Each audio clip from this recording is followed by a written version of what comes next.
Hello and welcome to Cyrus Bales Dispatches.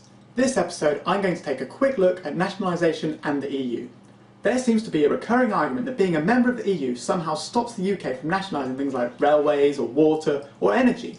As with most Brexit arguments, alongside the impending American food imports we're surely going to have, it is full of bollocks. Of course, anyone who's ever been to another EU country knows that their railways are both better and cheaper, and guess what? A lot of them are state-owned. Even East Coast Rail in the UK, which had the highest customer satisfaction rating in the country, was state-owned before being sold off cheaply to Virgin, which then had to be bailed out again afterwards. Clearly, the EU is not stopping any member state from having nationalised services. That includes the UK. So why then do people use this argument? It's because of a simple misreading of EU law that states industries must be open to competition.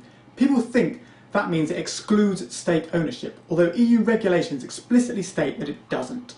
And as we all know, whenever there is something that justifies anyone's prejudices, it's quickly spread, regardless of accuracy. I like to call this the Daily Telegraph effect.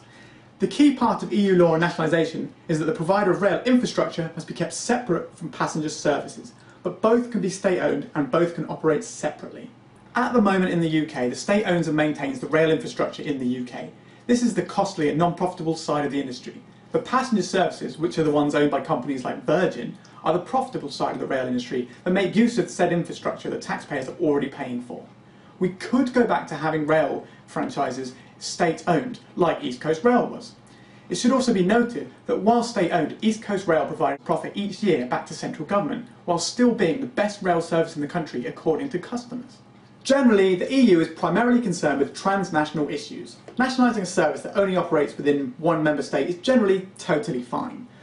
But there are restrictions around international industries. For example, we could not nationalise British Airways because of its transnational nature. To do so would be seen as giving unfair state aid and advantage to one company that operates throughout the EU. It really is that simple. The Brexit argument that we need to leave the EU in order to nationalise certain industries makes even less sense than people still paying to see Michael Bay movies. Thanks for watching. Please share. Goodbye.